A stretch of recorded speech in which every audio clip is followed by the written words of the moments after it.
All right, got another one here with star of the Flint Tropics, Dan Mothershed. I was waiting all week to say that. For any of those who, what's that movie called? Is it called Flint Tropics? What's it called? Oh, you hit me on the spot. The Will Ferrell movie Yeah, where he plays basketball. Anyway, because Dan Mothershed is from Flint originally. Is that right? That's right. That's right. Born and raised Yep. in Flint. For a long time, Flint was like one of the worst, one of the hardest crime places in the country with Gary, Indiana. I think I remember. Yeah, Not because of you, I hope. No, Flint was it was pretty. It was what it was, right?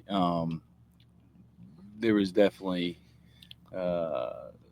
some things going to be happening, and I left before some of the things that we're all familiar with actually took place. So the water crisis that actually took place a little bit later, I left in 2007 when I left. Oh, you've Flint. been gone for a while then. Yeah. So we're approaching almost 20 years that I've been in in the Knoxville area. I'm now in Alcoa, Tennessee, so Which just is outside of Knoxville. okay. It's directly across from the Knoxville airport. So.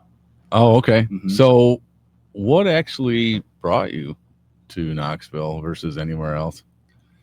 Well, I had a lifeline there. My family was there already set up, and was basically recruiting me to come down. I had a cousin, I had an uncle, and there were some people down there that just really, showed me, and I knew for a long time that it really looked promising in that area. And there's a little bit more behind it, but that's basics of what all actually took place. Yeah. How old are you? 45. I just turned 45 July 30th. So just last really? week. Yeah. Shoot, we're only like 2 months apart because Yeah. I'll be 45 in at the end of September. So Right on. yeah, there you go. Well, let me know. Did you graduate in 2000? I did. Yep. I went to Carmen Ainsworth in 2000 and graduated. Wait, Carmen, is that a high school or? That is, yeah. Oh, okay. Yeah, it's just right there, right on Linden Road in Flint, and yeah, it's. I like to definitely talk about that because that I believe is part of a lot of my blue collarness come from like where I came from. We had to work. You know? So yeah. Wow. So you're 20 years now, but you're almost 20 years, 19 anyway. Yeah. And your wife is also from Flint. Yeah, she's from Creek. She actually very close to Flint, Flint Township, same, and she's just a few months behind us. She's in October. She turns 45, and we were very close. Just not really growing up, but through friends. And that's how I met her. So you guys you were dating in high school or no? No, it was actually happened. Yeah. Okay. After. Just shortly after. High school. Yeah. Okay. Yeah. How many kids? 3. 3. Yeah. What are their ages again? Kids. I know you bring the one around. He's fun. Yeah. So McCoy is 23 in September. He's 22 right now. Lena is 20 years old. Nolan is 14. 14. Yeah.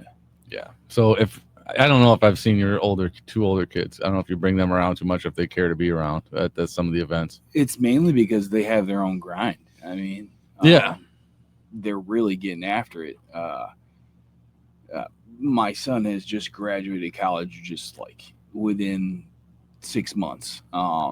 He's put in multiple applications and had interviews for his job, and he is currently working through that. A little bit of a tougher time to find a job with no experience. That's really what it is for what he's doing. What is that? What did he learn? So he went to school basically to be a pro pilot, and then during that time he realized that it was going to take an incredibly long time to work through all the flight labs to get his degree that way. And he didn't want to be in school that long. I kind of understand it. I don't want to be in school for 7 years either. To fly. Yeah, to get his pro pilot license. So there's other ways to do it, but that's how he would have had to do it through Middle Tennessee State University. Okay. Yeah. Well, I know some people. Yeah. My niece is 22. She'll be flying commercial here real soon if that's what he's looking at doing. But now he's transitioned. He's actually, like I said, he's graduated. Okay. So he's more so, related to airport management. So he'll get a task like taking care of the runway. There's more to it than that, but yeah, he right now is in between that and he's got to have a job. So he's working in the foam industry as well. Oh yeah. For sure. Yeah. So, what about the foam industry? How and when did you get into it? So I got into it by lieu of a great friend, and I'll drop his name. Shout out to Dennis Dreyer. He and I knew each other by way of roofing together at Sheriff Goslin. Oh yeah, is that everywhere, or is that just? It's a couple states wide, but okay, because we got it here in Michigan. Yeah, we do for sure, right here in Michigan, and right off Corona Road, and him and I, that's where we had met, and he introduced me to his brother-in-law, and his brother-in-law had a foam company. Shout out to Mark, and Mark and I and a bunch of other guys there at Retro Foam Michigan. We had a good time building that, and just really getting after it and watching just the word of mouth travel. It was so incredible. Foam was so fresh at that time. It was 2002, 2003, 2004. And, yes, it was tripolymer foam. And I understand that it's a tripolymer foam, but it was still incredible. And the service that was offered there, was backed up. And, it still is. So behind that, I'm not sorry, for any of that. It was incredible. The product, served a purpose, and it got me to the next point, which was then I started to spray with them. And, I had sprayed with them, and then I had kind of, like I said, moved to Tennessee. And foam was kind of off the table for just a second. In Tennessee? Yeah, in Tennessee. Because it wasn't really going on like it was in Michigan at that time. Yeah, well, they don't have quite the extreme temperatures, right? Yeah, so, but... lo and behold, that was the headquarters for Polymaster, which was, Retrofoam's main, company. And so things all transpired. I met some other people during that time. I basically had to figure out where I wanted to go. But once I did, I worked there for some time, and it just wasn't really going that well at that time. The whole construction industry in 2007 and 8 was really taking a hit, and it really didn't come to a complete halt in Tennessee, but it came to a creep, so things really. You're talking about did you say 2007 and 8? Yeah. So it really did slow the whole construction industry down in that area. Like I said, it didn't come to a complete halt, but it definitely slowed down quite a bit. So I took another job just for the time being. It was just to get by. And I was in that job for probably about a year and a half, and I got a phone call, and it was somebody that I knew that wanted to know if I was interested in a job in Knoxville. And so I took that job, and that was with,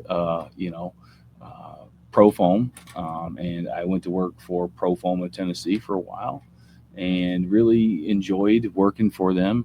You're talking about with Ted? No, Ted's Pro Foam? Okay, because there's a lot of Pro Foams. Yeah, there is. This is separate. and I went to work for them for a while, 6 or 7 years, and then you know um, things just needed to change, primarily because uh, me and Mike are a lot alike at Profoam. Mike with Profoam, and so I needed to just go my own way, and so that's what I done. And there was a couple other things in there, but I right around that time, 2016, I started my own company and Superior Spray Foam Systems, and I loved it. I absolutely loved it. It was amazing. Um, I enjoyed probably one of the biggest things I miss today is I miss sharing my work. I miss like the camaraderie between the guys on Worldwide. Mm-hmm. I miss that. Um, it was great. I enjoyed just trying to be better every day. Trying to just get it a little bit better every day. That was always a great. Yeah. Um, yeah. So, from there, that take me to the next step is where I'm at now, and I'm a technical support representative at Quadrant Performance Materials. Yeah. How'd that come about? Um. So I just kind of had this wild thought that, hey, why not, try to give back to the industry? There's so many people that need techs. Honestly, there is, regardless of um, what people actually see every day and what they acknowledge. There's a lot of people that really do need techs. I mean, Mm-hmm. it could be just the smallest little detail, and we've increased your production. Yeah. 500 board feet, and that's money that really will eventually give everybody a bonus, or possibly get them some new equipment, and Mm-hmm. those are the things that I think is Well, pretty not great. only that, I mean, yeah, if you're getting an extra 500 board feet, you're probably getting a better mixture, which means you're probably getting better foam and Oh yeah. all that, Oh, yeah. right? Oh yeah. Yeah. Yeah. So, There's a what brings lot. you to Michigan this time, and how long you been here? So I got into town last Thursday, and I had some PTO saved up, and I used it to go see Morgan Wallen at the Big House. I saw that on It Facebook. it was pretty incredible. Was it? Yeah, it was just a lot of people there enjoying it, having a good time. There was fireworks at the Big House. If anybody doesn't know what the Big House is, Yeah. it is Michigan Stadium, U of M, which is like Dan's second home. It sounds like. Yeah. Anyway. Yeah, so it really was good, a good time. I had those tickets since October of last year is when I acquired my. those. Yeah, so it was long in the waiting, and so I figured, while I'm up here, it's been a long time since I've had the chance to go canoeing and go up north. There's nothing like up north. Up north Michigan is so unique. Yeah, it's the most beautiful place in. It's very beautiful. Yeah. So went up north with the family for the weekend, and we had the chance to go get on the Sable River. And so Saturday we went, and it was great. Like me and Nolan, we actually were able to, go canoeing, and he had a great time doing it. He was a little nervous at first, but at the end of it, he was like, I had fun, So then we asked him, Amber asked him hey, while we're here, we got another day, it was beautiful weather. It was beautiful weather up there. She's like, do you want to go tubing tomorrow? And he's like, yeah, let's go tubing. He'd rather go tubing. So, like tubing behind a boat or down a river? Just tubing down the river. Okay. And so we all went tubing the next day, and yeah, it was a great time. It was good. So you're talking like Manistee area? Like in between Mayo and Glenny. Mayo and Minnesota, okay. Almost, yeah. Okay. So, yeah. Yeah. 4001 bridge, yeah, good time. You can't get. I mean, the water in Michigan is only like warm enough to not be freezing for like 2 months a year. Right. It's still you gotta cold. take advantage. Yeah. It really is. So, but it's not freezing cold at that point, and when it's July, late July, almost going into August, but it's still very cold. But the thing of it is there's I've been to plenty of places all across the United States, and that's a special place. I've been to plenty of places all across the United States, and that's a special place. Yeah, it is. Yeah, yeah. Well, that's great. Gotta take advantage of the summer, man. I do. But I was just telling Jamie before we got here, I'm like, my goodness, the summer just goes by so fast. It's just like I look forward to it for like 6 months out of the year, and then it just goes by so fast. It's like, man, now we're gonna get back to that stuff I don't like. Yeah. I mean,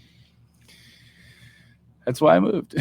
Yeah, I bet. I don't blame you. I don't blame you at all. One of the biggest reasons. I just there was plenty of times we would be outside working or inside, and it's just like just so cold, And I was just like, I think. So it's hotter in the summer, but it's not so bad in the winter. I think that it would be good for a change. Yeah. Me and Amber actually got married down there.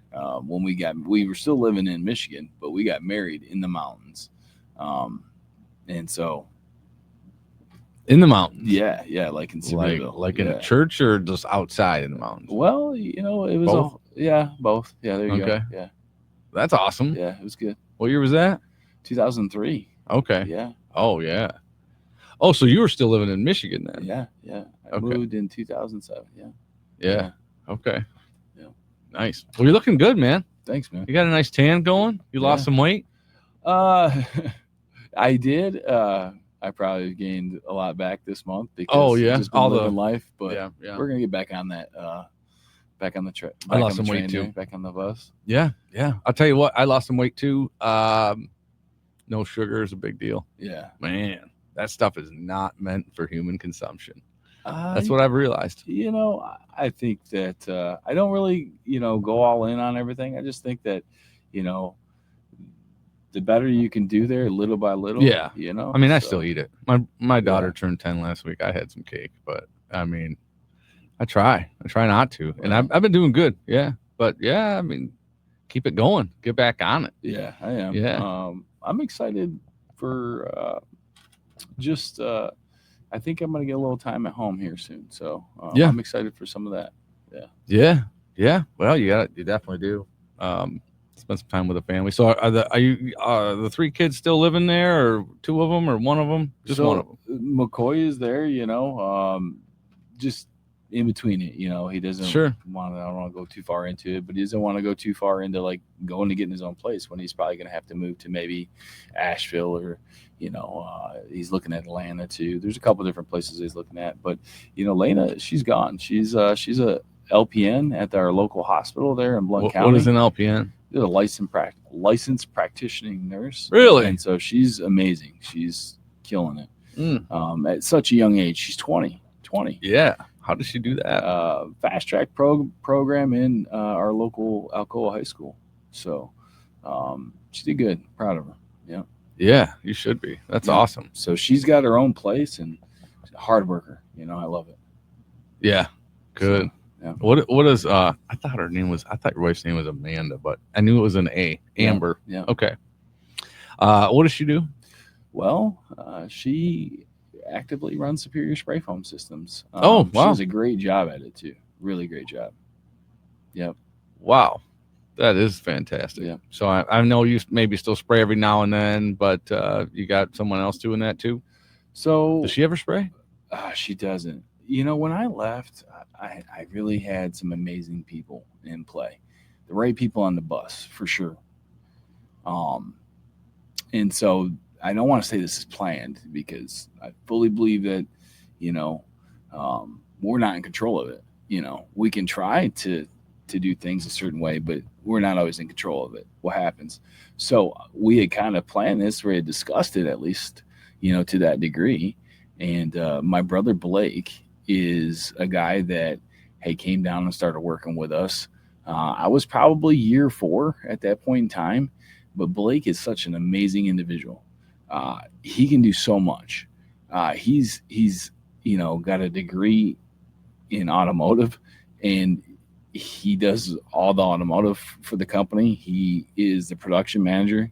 He is the guy that fixes everything. If there's an issue, he is the guy that does all the retrofit sales of the company.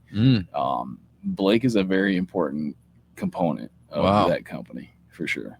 And so, that took time for all that to take place and for us to get to that point. And that's how it all transpired. And I also have somebody else who's pretty special to Superior Spray Foam Systems, and that's Fernando Juarez. Great installer, great.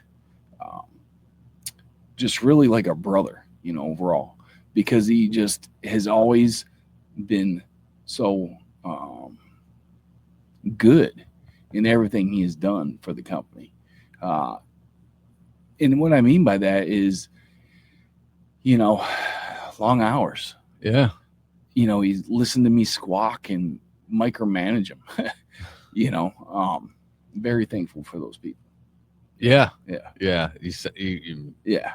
It wouldn't be the same without him, right? Yeah. 100%. That's awesome. 100%. Because I really don't have anything to do with it at all anymore. I don't. I just tech. But those people, they took what I built, and are doing a very good job at moving it forward. Yeah. So it's cool. Yeah, you need that. Yeah. That's great. I'm glad you're able to kind of be able to keep that, hold on to it. It's still alive. Mm-hmm. Your wife's, still earning a living from it, and yet you can, be a tech My whole rep. family, really, it's a family-oriented business. Really? Yeah. So there's several members of my family that work for Superior Spray Foam Systems. Yeah. No doubt. I have a cousin that he handles a lot, Brandon. He really tries a lot to, help us with anything he can, honestly. My father-in-law, helps, so it really does help to have that family side there too, because, that there's a bond there. And it just really is. I mean, it's there. There's relationships there. It's like a real a true family business. Yeah. That's awesome. Yeah. So you find yourself up here quite a bit. You like to, especially come up in the fall. Yeah, I know you got. Absolutely. You're a blue and yellow to the heart and to the core, whatever you want to call it. And I love it. I'm not a crazy sports guy. I mean, I'm not saying you're crazy. I'm just saying I'm not crazy into it. But I do appreciate it. And I like it when, when you see someone with it's really that puts the fanatic and fan. That's one way of saying it. Sure. Yeah. How many games? Obviously U of M. If you don't know Dan, if you know Dan, you know U of M is a big thing. You also told me, I think last week you went to a Tigers game. And it was quite a big deal. Amazing Tigers game. I don't think I've ever been to a Tigers game like that before. So yeah, what was it? They scored 14 runs. Yeah, so they scored a shutout in every inning. They scored in every inning. That's what it was. And it was 14-0 at the end of the game, and we were playing Baltimore. And that was the third time in franchise history that's ever happened. And I got to go there with my whole family. So oh wow! And the thing of it is the night before, I think they got pummeled 6-4 or 8-4, and then the night after, Tariq took them up. They were up on Baltimore. I think it was up 7 runs, and then the relief pitcher comes in, and they lost the game. Oh, so that was the night to go. I'm so happy we went that night. But it was a great time in Comerica. I got to ride the Ferris wheel with my family. Nice. It was good. That's good. Yeah. And then Tariq. Yeah. What do you do? What do you do? Yeah, no. I think I heard something that there was gonna be some big trades. Next thing you know, he's a Dodger, right? Yeah. He's a Dodger now. Making his debut, I think, tonight. Oh, is that right? Yeah, at Wrigley Field. Interesting. Is it? Yeah. It's crazy. And you mentioned that Morgan Wallen concert. Now, I mean, if you live in Michigan and you and this whole thing transpired, 2 shows at the big house. They call it the big house because how was it during a football game? It's like 110,000. Is that about pretty close? I've been 100%. You're going to get 111,000, 113,000 people in the big house. And then during a concert, is it more, or do they block off one end? Yeah, they blocked off half. I'd say you probably had somewhere between 80 and 100,000 people there, roughly. Yeah. Each night. So you're 2 nights in a row. Figure 90,000. You're 180,000 people were entertained by Morgan Wallen last weekend. This is the same weekend bout that we were at in Minnesota. Yeah. And so the thing is if you're on Facebook, you get bombarded with like everybody you know is taking is there. Yeah. Right. You know what I mean? Yeah. If you're in Michigan, everybody was there. Right. Right. Like sure. it seems it's like, hey, my friend of a friend, and then everybody else is there too. Yeah. If you weren't at the Cardinal, you were in Ann Arbor. Yeah. Yeah. That was pretty wild. Yeah. Yeah. Well, that's cool. I don't know if you heard, I'd be talking about like Morgan Wallen. I appreciate everybody who likes him. For me, it's not my thing, but I again, just like, I can appreciate everybody, things that I don't necessarily care for. It just kind of seems like it's to me, and it's kind of like is it sort of like a mumble rap meets country? There's a little more there. Is there? So tell me. Morgan for me is hometown, right? Because Knoxville, right? So Morgan, is he from there? Yeah, he went to Gibbs High School. So that's I didn't know that. Yeah, it's just, that's the hometown boy for you. Yeah. So he's just a few minutes out of Knoxville at Gibbs High School. So the hometown boy playing at the hometown stadium, not across the country. Yeah. So, how could you not be there? Well, I seen him there in Knoxville at Neyland Stadium too. But I seen him at the big house, and I enjoyed that. It was awesome. What's your feelings on University of Tennessee then? I am a fan. If I would have been born in Tennessee, I would be all in. I'd be a VFL. For sure. They call it a VFL, Ball for Life. Oh yeah, I would be VFL. Okay. Yeah, Ball for Life. But since early '90s, watching football with my dad, I just became a Michigan Wolverine. I mean, the colors, the helmets, that alone. Yeah. I mean, how can you not be a fan? The history. Right? Yeah. Of course, the history. Yeah, for sure. Yeah, how can you not be a fan?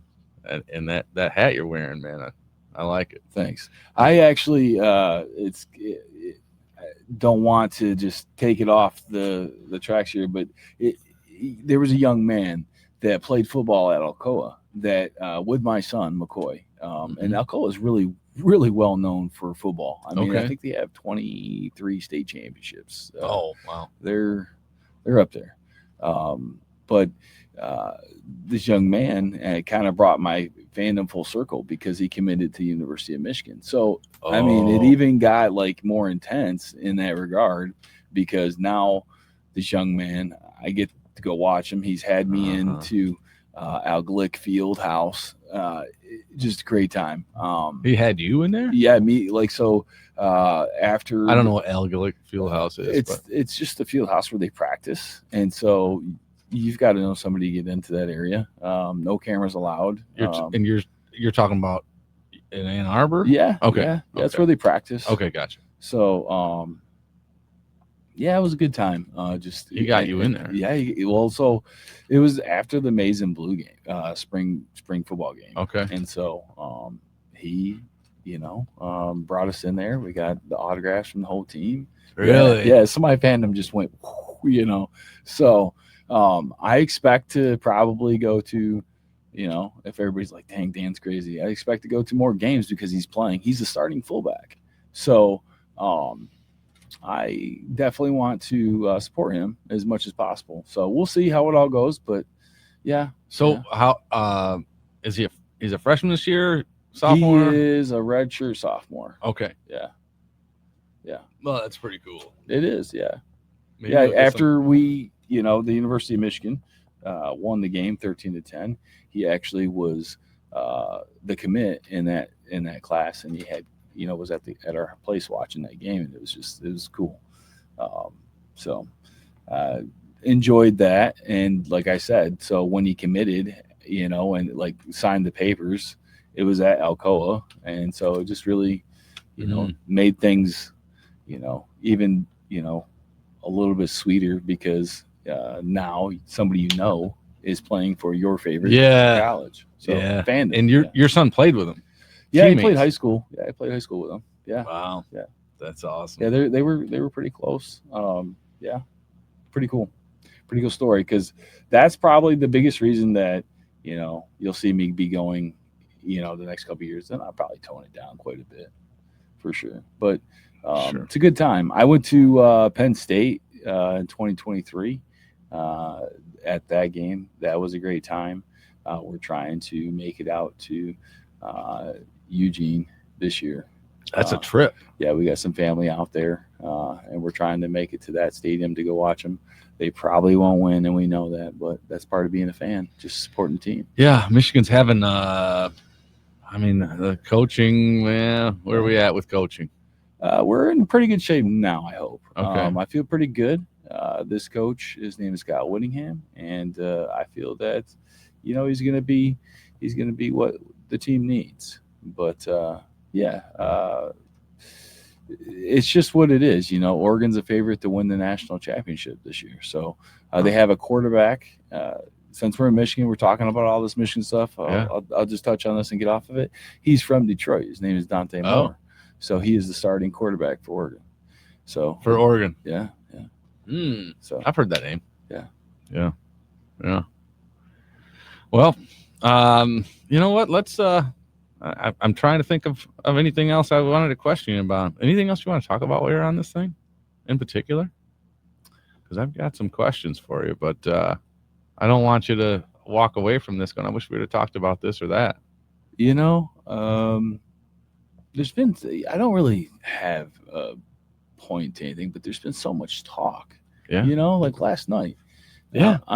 He's referring to the Spray Jones, Mike Dinah, Bill and John and Stephen Davis. Yep. Yeah. So I watched it. Yeah. And so I think if you're in the industry and, it doesn't matter what's going on, you kind of felt compelled to watch that and be a part of that. Oh, yeah. I'm glad I did. Yeah. I was telling Todd Bolton just a little bit ago that I was in the garage doing a bunch of work, just trying to organize my garage, and it was on TV, and I was listening to the whole thing. It was great. Anyway, keep going. No, I just, it's very interesting. Yeah, what did you find interesting?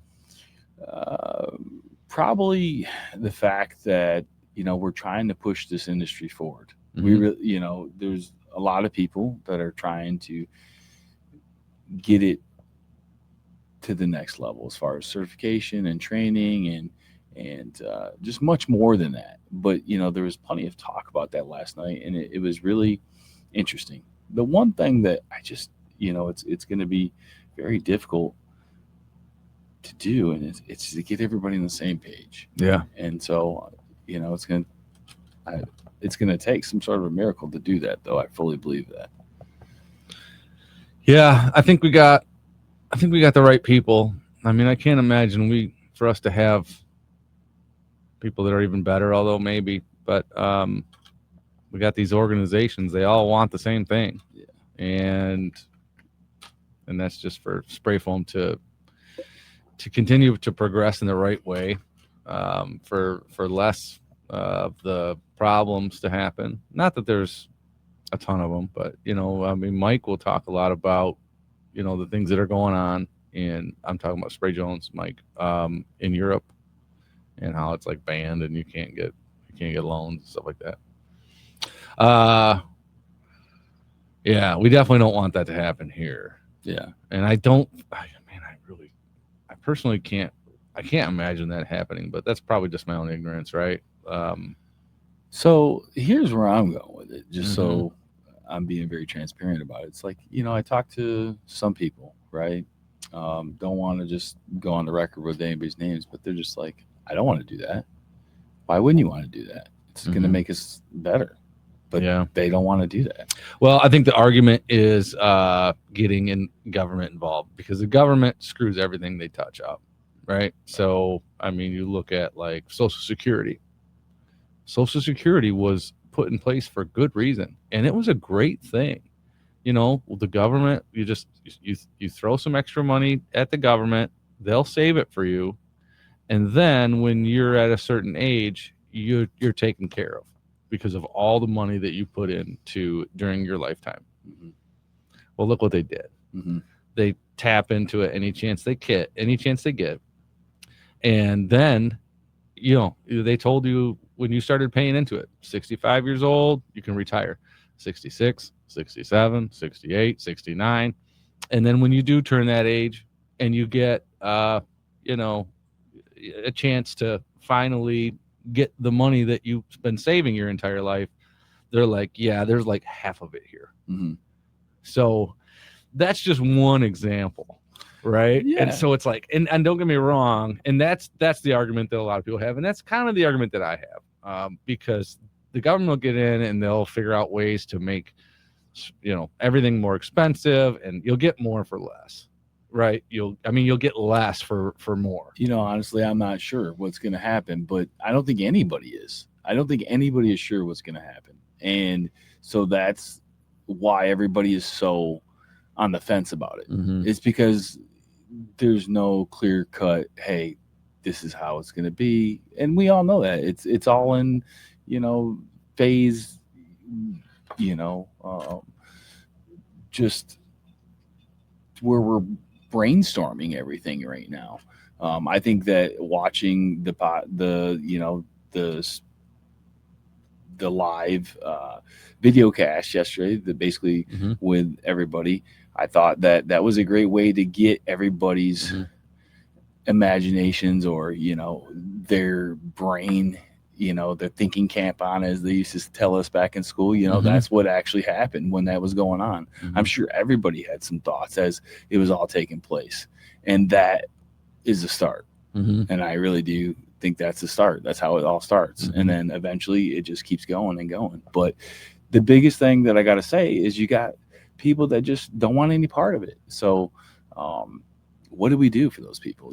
How do we convert those people? How do we change their minds for the industry's sake? So yeah. One thing I would like to say is that mm-hmm. I really fully believe this. This is one thing that I know is a fact, and it was actually touched on last night in that same occasion. Is that there's so much negative publicity out there for Mm-hmm. spray foam. I think one of the first things that you would click on YouTube when you put in spray foam was my house is a disaster, right? So yeah. So there's so much of that out there. So if everybody could honestly just put together some positive videos every day, just all the young people, put some positive videos together for spray foam. If you were to do that and post that publicly, that would be huge for our industry. Mm-hmm. And just talk about building science, talk about what you're doing, very, very professional, positive input videos, short, doesn't matter, positive stuff. I believe it may start to outweigh some of it eventually. Mm-hmm. But there's so much negative that we really need everybody in the industry, young, old, whatever, to post more positive. Mm-hmm. I really do feel that's very, very critical. And I think this is a great place to bring that up. Well, yeah. And I think that we can get to a place, with, unfortunately, maybe nobody wants to bring the government involved, but everybody knows that might be the only way to really, for the government to require licenses, that sort of thing. And Mike was talking a lot about coloring phones, and I was like, but before I met Mike in Minneapolis, I was like, whatever, it is what it is. But I got it now. I'm like, okay, yeah, that does make total sense. You can kind of trace foam back by coloring. You can trace it back to the manufacturer. Some people also, you're going to not be able to necessarily trace bad foam. So like if someone's buying some crap Mexican Chinese foam, and they throw a color on it, let's say the company you work for, Quadrant, let's say it's green, which other ones are green too in Canada, but like, well, they're going to have to then, if the bad actors are going to have to put a color in it, okay, they're going to have to put their own dye in there to say, well, this is Quadrant, even though it's not. Well, that will be easily figured out in a court case. because someone's going to say, yeah, this doesn't match our, someone at Quadrant's going to, one of your chemists is going to be like, no, that there's all this other stuff. This is not our foam. Well, now that guy's going to be completely exposed. So there's that. Kind of forgot where I was really going with this, but I think it's a good thing if we can figure something out that's universal, kind of like that the color scheme. Something that is going to make like a license that you have to get maybe federally, not necessarily just each individual state, but all that. And I think that if we can do that the right way, it's going to make foam more expensive, no doubt, because guys are going to have to pay for the licenses. They're going to have to pay for the testing that they have to get. The code inspectors have to do some testing, whatever it is. There's going to be more to it, right? And that's going to cost the contractor more, which is going to then cost the home builder or the commercial building builder more money. But I think it can really set the stage for us to use much more spray foam, much less, let's say, fiberglass and cellulose and whatever else, any other form of insulation. It's going to kind of set the stage for spray foam to really take off, because people will know that they can use spray foam comfortably, and it's not going to wreck their house because the people that are putting it in are competent of putting it in. You know what I mean? And I think that will happen. It'll just take, it might take another decade. I don't know. Yeah, I don't know how that would all work out. It's quite the challenge. I'll say that it is very much a challenge, because you've got some areas in Tennessee that have no codes for building except for electrical, inspections. That's it. And there's no plumbing. Yeah, no, there's no HVAC, nothing. Really, just electrical. And so those are the areas that I think some people have brought up previously, like, how would a code official inspect foam when he doesn't inspect anything else? So that does come into play. So there's definitely some things there when, thinking about how all that takes place, for sure. Yeah. Well, I mean, one thing's kind of cool is that I think that, people like you and I are, even though we can talk to some people and feel like we're the newbies to the game, and we maybe, well, I am. I don't know about you so much, but we're still kind of the founding fathers of this whole industry, because I think fiberglass has been used for 60 years. If foam's used for 60 years, well, of course, it's already been around for 50, but not much. But it's kind of cool to be at the beginning. It sort of feel like you're at the beginning of this, even though some people would maybe say we're not. Well, I know plenty of people in the industry, that are, probably been in the industry for 25 years, 30 years almost. Good guys. They're out of it for the most part. Some are still in it. Yeah. But, it's kind of like it takes gravity. Yeah, it takes gravity. It takes a hold of you. This industry. I talked to a guy the other day that said he was in the industry for 51 years. Yeah, that's incredible. 51. I'm like, either I don't think he was lying, but that seems like a long time. It's 1975 or whatever. I mean, there's people that I'm sure that have been out there doing it that long.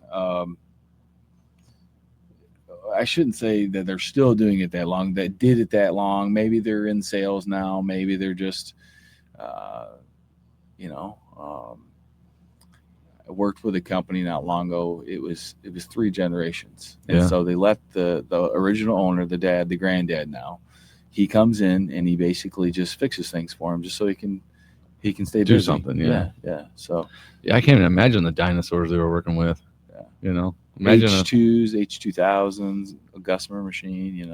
I'm sure there's other guns. Way more machines, but yeah, it's pretty cool. When I got going, I had an old H2000 for a little bit. So really, yeah, it didn't last long. So. Yeah. How is what's your territory with Quadrant? I really handle all the North Central. Okay. But I get around to some other areas just when needed, covering for the other guys. Oh, okay. Say if Cole steps out and he's on vacation, I'll cover him. Maybe Herzog covers for Cole. Whatever, we all cover each other. We always got each other's backs, and yeah. But mainly, I'm not going out to the West Coast. Not often. Right. Yeah. So that would be probably somebody that's a little bit closer to that area for sure. So North Central, some of the Southeast, but mainly North Central. Some of the Northeast too. I get up in that area sometimes. Work with Jay. Work with Andrew. Yeah, you got Jay now. Yeah. I talked to him for the first time ever actually last weekend in Minnesota. Cool. Good dude.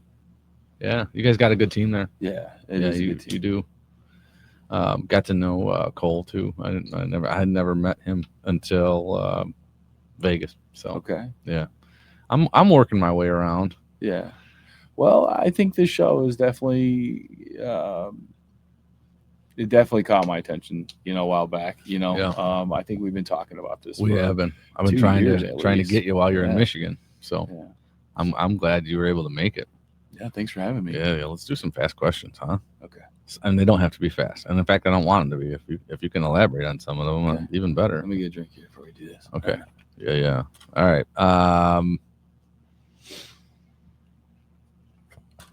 Have you ever won anything at a spray foam event? Of course, this would be probably when you could still win stuff. Yeah. What'd you win? I won a Titan 1180, I think is what it is. Heck of a paint sprayer. First carnival, the first ever carnival. Yeah, tornado year. Yeah, that was the tornado year. That was good memories. Really good memories. That's where I met you at that one. Yeah. I think Josh Fuentes introduced us. Okay. Yeah. I didn't get over to see Josh. Yeah. Josue for anybody who Josue, but he says just call him Josh. So that's what I call him. He's easy enough. Yeah. He's been involved in working at a nuke plant on Lake Michigan. Nice. Yeah. Really some old nuke plant they're trying to get up and running, and he has some background in that, and they wanted him to help get this thing up and running. He's been working like a mad dog, like 70 hours a week or something, just making a fortune. So he hasn't been doing a lot of spraying. Okay. But he's a good dude. Yeah. Yeah, he is. So you want a paint sprayer? Lots of good dudes in Michigan. Lots of good there dudes. Is. Yeah. No, it's a good place. For good dudes in spray foam for sure. In fact, I feel like I've had a lot of people on, but yet if I really wanted to, there's a lot more people I could get. What's the best concert you ever been to? Was it the one last weekend, or do you have any better ones? No, that was pretty good though. But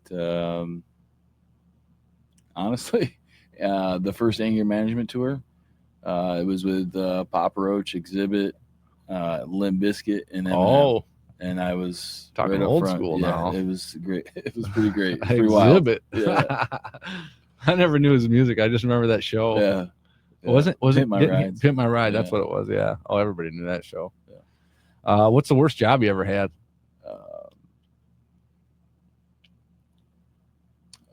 Probably. I've had so many laborious jobs, but roofing was so bad, so hard on my body. So probably roofing. Like shingled, pitch roofs. Yeah. Oh yeah, that's tough. Yeah, that was probably the worst because I mean, at first, when I was 16, 17 years old, I was doing poured walls in Argentine, Michigan, and then like I said, kind of worked my way through whatever to get where I was at, and then eventually started roofing at a very young age, and met Dennis. But that was very hard. I can still feel some of the labor on my back today. Like it put a lot of I think between like strain on my body. Poured walls. Did you do any flat work when you were doing that too? No, not really. Okay. A little bit, just for myself, but no. Yeah. But man, between concrete and roofing, those are two really tough jobs. Yeah. What was your first car?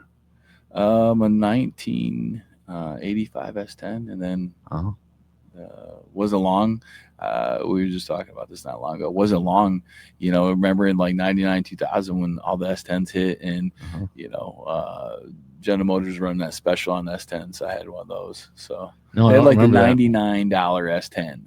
Like that was your payment. Yeah, it was stupid. Oh, that was your monthly payment. Yeah, it was stupid. Oh, I don't remember that. Yeah. I had a 99 S10. Yeah. That was a good little truck. Yeah, man. Yeah. It was a little 2-wheel drive 4-cylinder. Yeah. But that thing was good. That I thing think could I ran it up like 260,000 before actually I got a new engine for it, and then it kept going, and then I sold it. But yeah, it's a good car. Yeah. You know, a lot of people might not realize throughout the rest of the country, but in Greater Detroit, let's just say the east side of Michigan, if you're not getting the employee discount from somebody that you know, you are getting ripped off, and you need to find somebody because seems like that employee discount works for like your kids, your grandkids. You know, doesn't even matter. Your neighbor, maybe. I don't know. I'm just making it up, but like everybody gets some sort of employee. Because if you're an employee and you give that person your number, to basically your employment number, there's another name for it, like a coupon code, whatever. And so then they can totally use your discount, and you're allowed to 12 per year, I believe. Is it 12? Yeah. Oh, so you can just give these things away like crazy, and you're talking like, you know, it can be like $4,000 or $5,000 off or something. It could be, maybe. I've gotten $5,000 off easy. Yeah, especially if you're ordering a truck or a vehicle. Oh, it's even more than if you don't get one on the lot. Ah, man, you can get a truck by far cheaper by ordering it and you know, using your discount. It's substantially different. Who is who's your person to go to? My dad worked your dad for 30 years at Flint Metal Fab. Yeah. Oh, okay. Is that the one that makes the HDs? No, but it's same area. Okay, yeah. Just a different plant, you know, kind of across the way. So you were raised on GM money. Yeah. Is it GM, right? Yeah. Because Flint is home of Buick, home right? Home of Motors. Right. But the first Corvette was made in Flint. I'm pretty sure. Like the first 2 years or something before. Yeah. No, I'm a Corvette guy. But, so the first, I think, 2 years. Now they're down in Bowling Green, Kentucky, right? Yeah. Been down there forever. Not too far from. Well, it's maybe a little bit of a trip for you, but not too far. Nah. But Buick and Chevrolet, I think, started in Flint. Buick, am I right? Buick, the home of the first set down strike. Yep. Everybody knows somebody that works for the auto industry around here, especially in Flint. So, let's see here. Get a couple more. You know what? I was going to say, who helped you the most become a better sprayer? Let's go with that for now, and then I got a follow up. Who helped you the most become a better spray foam installer? Fernando Juarez. Really? Yeah. I don't think I know that person. Yeah. From and how? Just together. You know, he could see that, you know, I was a pretty good sprayer, but I lacked some technique, and so. You know, him and I talked, and I watched him, and he explained things to me, and eventually I got a little better, and then, you know, then we were just as good and as each other, and I think he's probably surpassed me now because I haven't been on the trigger, whereas he has, but still to this day, yeah, it would be Fernando. Yeah, he's good. He won National Excellence Award in 2014. For roofing, and I won it for the interior walls division. Okay. So, yeah. You got to have somebody, you know. That's the thing. Anybody who's new out there, like, you got to reach out to somebody, because if you know nothing, somebody will at least give you what you need to get started. It's just really, you know, so much of this is just, you know, there's training. And I fully believe that the training is very, very important. Yeah. You need it. You do. There's no question in my mind. Mm-hmm. But so much of this, after I give you the training, is experience in what you do and repetition, and challenging yourself to get better. And so that comes with taking pride in your work and just focusing on getting better. And, you know, I think for some reason, this job, maybe it's like this in the other industries too. You know, I was talking with Nathan Lang, and he said, you know, some things are same in other industries, but a lot of things are unique. But maybe this is unique to our industry, like where we just have, you know, the want to do better because of the way the chemistry works. You want to master it. You know, you want to be better than you were the day before every day. And there's a lot of us out there that are like that regardless. And that's, I think, the reason why we keep coming back to it every day. You have to. Robert Cockrell mentioned you on his. I had a podcast with him, a remote podcast, probably, I don't know, a year ago, at least, maybe more than that, probably a year and a half ago now. And I don't know if have you heard that one or no? No. Okay, yeah, you got to listen to it. He mentions you a couple times, and he talks big about all the help you gave him. So, Robert and I go back for the simple fact that I had a very large job, and he was probably the first guy in Worldwide that was kind of the hired gun that would go travel. Doesn't matter. He'd come out and help you. Mm-hmm. And Robert just has a really good heart, and he'd just do about anything for anybody.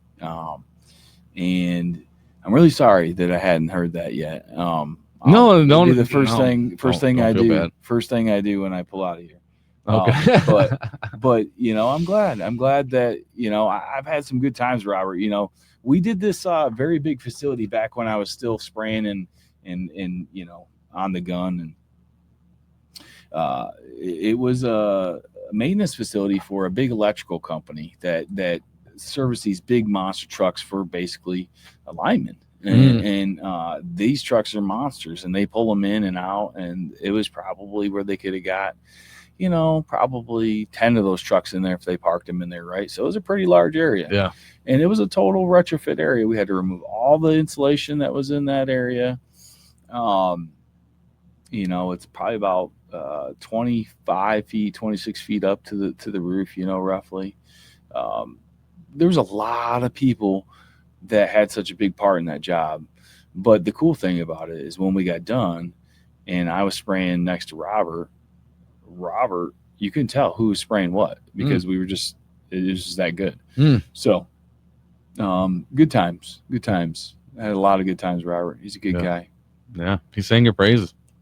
All right. Well, we got to get this thing wrapped up. Our studio time is almost up. So, Dan, thanks, man. I really appreciate it. I know we tried to, make this happen, and you're only in Michigan for a little bit here and there, a little bit there, and you're kind of, don't have a lot of time, but you made it a point to come out here, and so I appreciate that a lot. So I guess I'll maybe see you in Kentucky in a couple of months. Yeah, October 9th, 10th, and 11th. That's what it is. Yeah, we'll be there. Yeah. All right, man. We have a good one. Well, thanks for having me. Absolutely. Anytime. Awesome. Catch you later, Dan.